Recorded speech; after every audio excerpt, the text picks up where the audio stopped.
Chapter 4. The Path of Arcadia. The morning light streamed through the high windows of the temple halls, golden beams casting long shadows across the stone floor. The soft hum of morning prayers faded as Lilla stretched, shaking off the remnants of sleep. Today was like any other, but every day was sacred when it was spent in service.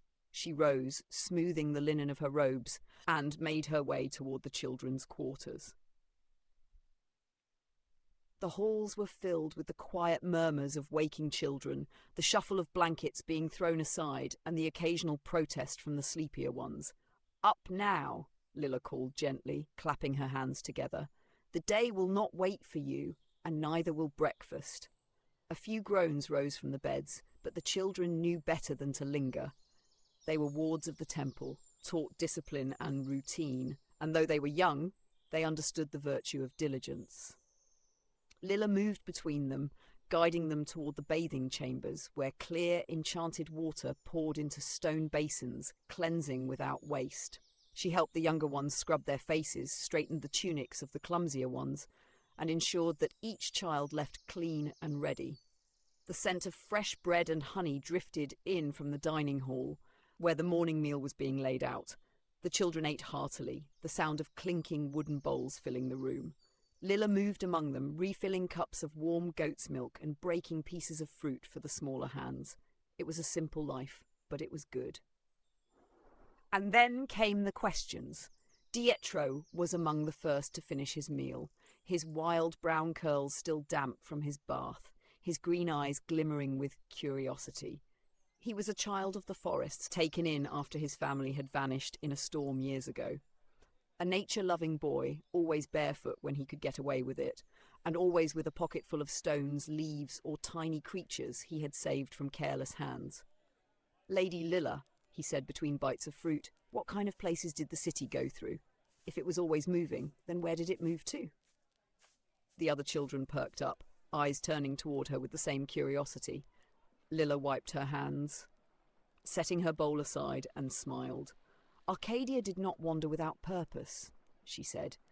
"It followed a path, a sacred route set in place since the days of its creation." She gestured for the children to gather close, their breakfast momentarily forgotten as they leaned in to listen. The journey of Arcadia. First, the Island of Creation. Arcadia's journey began at the Island of Creation, a place of stone and sea, where marble temples and towering columns stood against the cliffs. It was a land devoted to the god of creation, where artisans and scholars once travelled to carve true names into objects, binding them with purpose and magic. But when the creator vanished 500 years ago, the island became a place of quiet reverence, where only the most devoted still whispered to the void, hoping for an answer. Second, the lower ocean and the Shadowlands.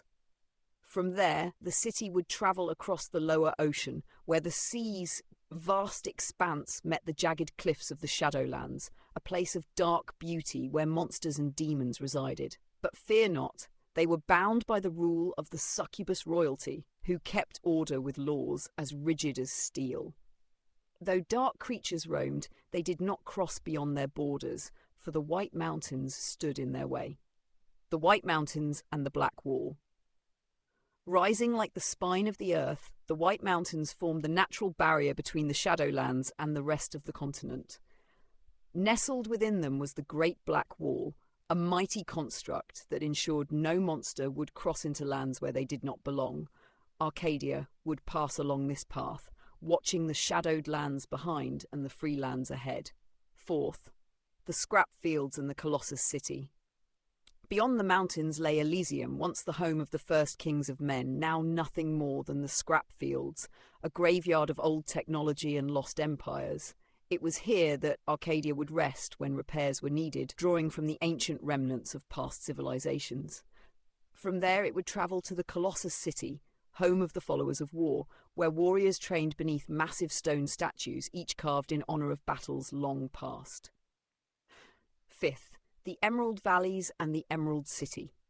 After war came wisdom, and Arcadia would journey into the Emerald Valleys, where magic pulsed through the land like the lifeblood of the world.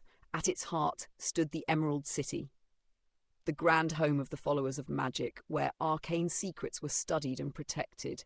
Spires of green-tinted crystal stretched into the sky, and those who wished to master the arcane would pilgrimage there. 6. The Old Centre and the Scars of War. Beyond the valleys lay the Old Centre, a place of sorrow, where the land itself still bore the wounds of the bestial wars. The soil was scarred, the forests twisted, the rivers still tainted by battles long past. It was a reminder of the cost of war, a lesson Arcadia carried with it as it moved forward. 7th, the Elemental Tribes. Near the end of its journey, the city would visit the Elemental Tribes, first passing through the Earth Tribes, then the Water Tribes, and finally the Fire Tribes. The Air Tribes could not be visited directly, for Arcadia could not fly, but their envoys would come down to meet the city, sharing news and trade from their sky-born homes. 8th, and at last Arcadia would cross the lower oceans once more, stopping near Ordenum, the city of law and order, where agreements were forged and trade was conducted under strict governance. From there, the journey would begin anew, returning to the island of creation, its cycle complete. A full journey completed in 1 year. A clockwork rhythm, never failing, never stopping. A silence after the tale. The children sat in quiet awe, their imaginations brimming with images of sprawling landscapes, towering cities, and ancient ruins. Each of them could almost see Arcadia's majestic form, a city of wonder that once moved across the world. But it doesn't move anymore, Dietro whispered, his green eyes dimming with sorrow. Lilla paused, her gaze lingering on the children's young faces, filled with a radiant curiosity. She hesitated before speaking, her heart torn between the truth and their innocence. Not yet. No, she said softly, her voice like the calm after a storm. It does not. But that does not mean we cannot remember its journey. And as long as we remember, Arcadia still moves within us. She tousled Dietro's wild curls affectionately before rising. Come now, finish your meals. The day waits for no one. And neither should we. Though their minds were far from the task at hand, the children slowly returned to their food, lost in thoughts of a city that once traversed the world. The divide between nature and metal. The meal was over, but the children's energy had just begun to surge. Full bellies and curious minds propelled them into the sun-drenched courtyard, where golden rays filtered through the trees, bathing the temple grounds in light. Dietro, ever the inquisitive one, gathered a small group around him, his hands gesturing animatedly.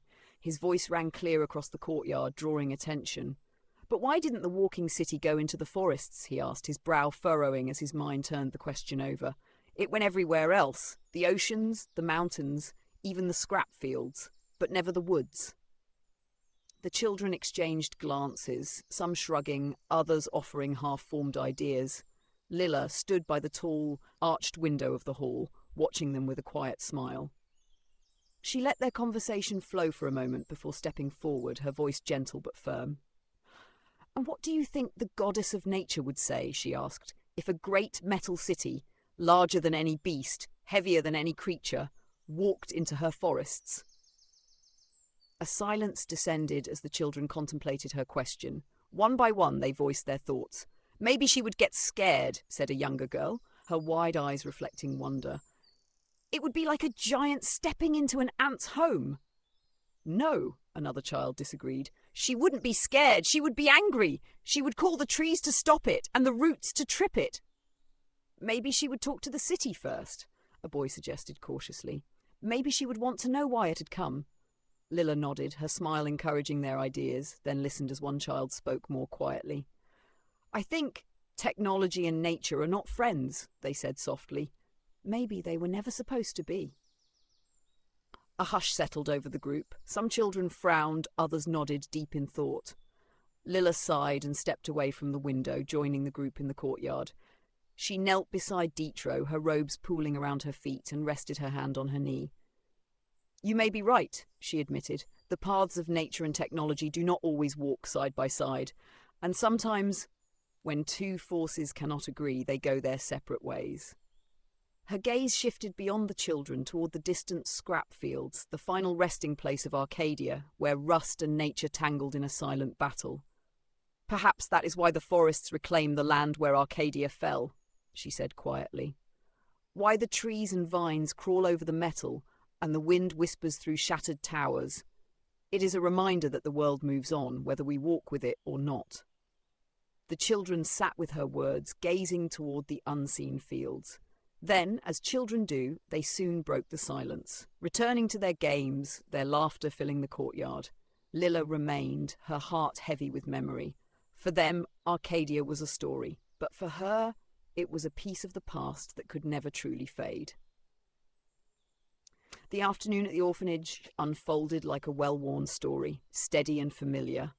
After breakfast and lessons, the children scattered to their tasks. The older ones swept the stone floors, washed the wooden tables, and tended to the herb garden behind the building. The younger ones played in the courtyard, their voices light and carefree. Lilla moved between them, her presence a quiet guidance. She checked on the infants, ensuring they were well fed and rested, then inspected the storage rooms, noting the supplies that would need replenishing. Every day, there was something to mend. Clothing torn by rambunctious play, shoes worn thin by eager feet, blankets needing stitching. As the sun began to cast long shadows, a commotion stirred near the entrance. One of the older children dashed inside, breathless. "Mother Lilla, there's a man outside! He looks sick!" Without hesitation, Lilla wiped her hands on her apron and hurried to the front steps. A weary traveller stood at the doorway, his skin pale and clammy, his breath shallow. His cloak was damp with sweat, and his eyes, sunken from exhaustion, barely lifted to meet hers. "Please," he rasped, I need help." Lilla placed a hand on his forehead, feverish and burning. His body trembled in exhaustion. "Come inside," she said gently, her voice firm with compassion. The children watched from a respectful distance, curiosity gleaming in their eyes. They had seen Lilla tend to cuts and bruises before, but this was different. This was sickness, a shadow they rarely saw. She helped the man into one of the orphanage rooms, settling him onto a cot with tender care. Whispering prayers to Diligence, she dampened a cloth with cool water and placed it on his brow. Then, lifting her hands over his chest, a soft golden light bloomed from her palms, weaving through the air like threads of sunlight. The children gasped in unison, their eyes wide with awe. Dietro, ever the curious one, could not help but ask, "How does your magic work, Mother Lilla?" Without pausing her healing, Lilla answered, her voice soft but steady. "My power is not my own," she said. "It is a gift from the 7 virtues granted to me through my devotion to Diligence. She teaches us that care is not a singular act, but a path we walk every day. My magic is simply an extension of that, given to those who persist, who never falter in their duty to others." The golden light dimmed and the man's breath steadied. His fever had not disappeared, but it had lessened. Though still weak, his body no longer trembled. Lilla wiped her hands on a cloth and turned to face the children. Magic is not only in miracles, it is found in the work we do, in the kindness we show, and in the diligence we carry each day. The children nodded, some whispering amongst themselves, others gazing at their hands as if wondering if they too could carry such power. Lilla smiled warmly. "Now," she said, rising, "who will help me prepare a meal for our guest?" Eager to assist, the children rushed to the kitchen, their laughter and chatter filling the air once again, and the orphanage returned to its steady rhythm, where care was a constant, and every task, no matter how small, was done with love.